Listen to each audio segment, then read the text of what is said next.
Okay,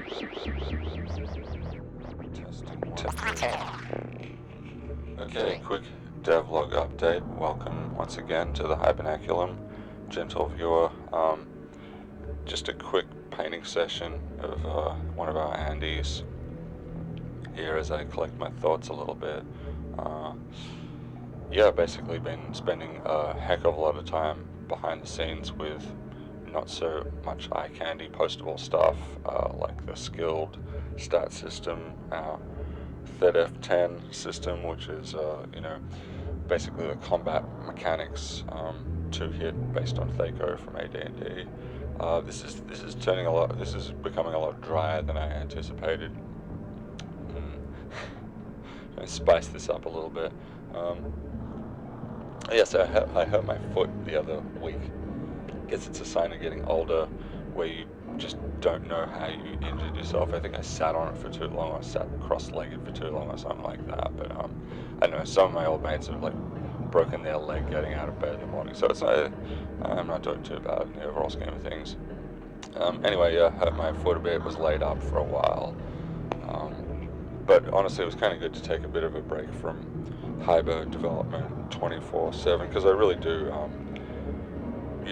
do the hybrid dev thing pretty much, 24/7. So just having a couple of days off, even sick, was kind of nice, just to lie back and watch movies and not think or do anything on Hyber for a while, for the first time in a couple of months. So that was cool in its own way. But now that sweet honeymoon of painful foot is over, although I was tempted to just pretend my foot was hurt indefinitely, like John Lithgow in Third Rock from the Sun.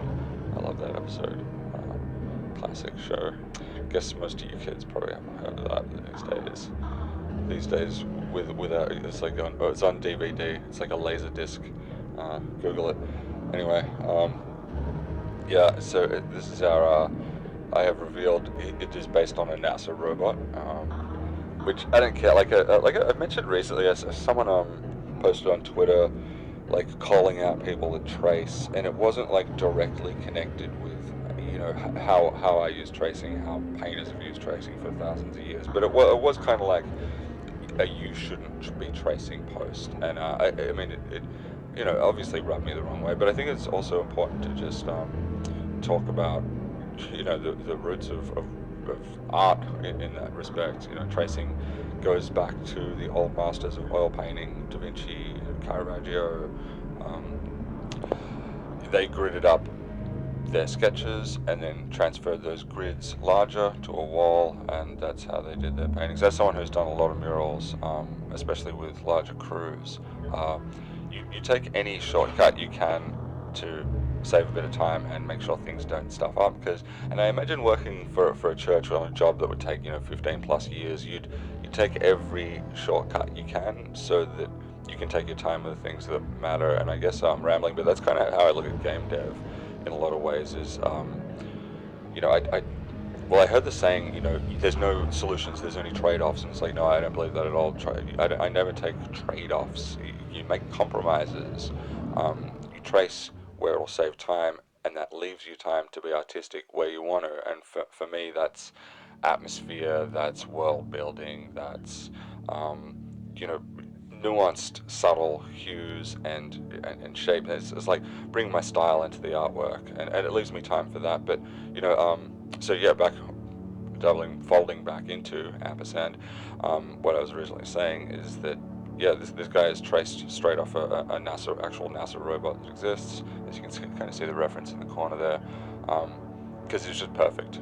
I didn't want to change anything. I'm adding some stuff to it, subtracting a couple of things. But this dodgy old NASA prototype robot. I think it's a test spacesuit. It's a whole lot of pressure and zero G related stuff. But it was just perfect. Other stuff I paint directly from my head using a library of shapes that all artists should have in their brain to draw upon.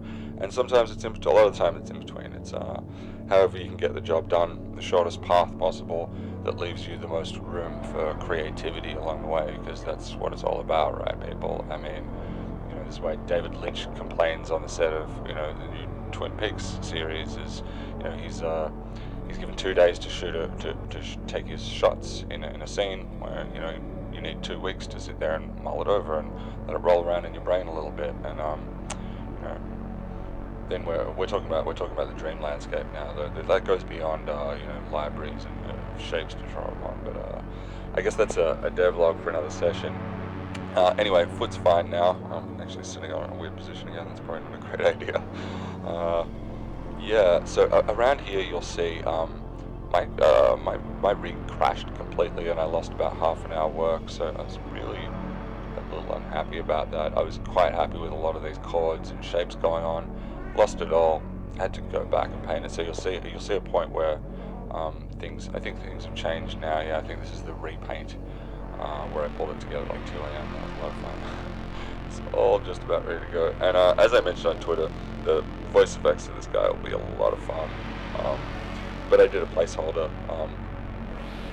for now using a granular sampler. But the real deal will be done with a vintage Speak and Spell from the 1980s circuit band live, and I recorded some video of that.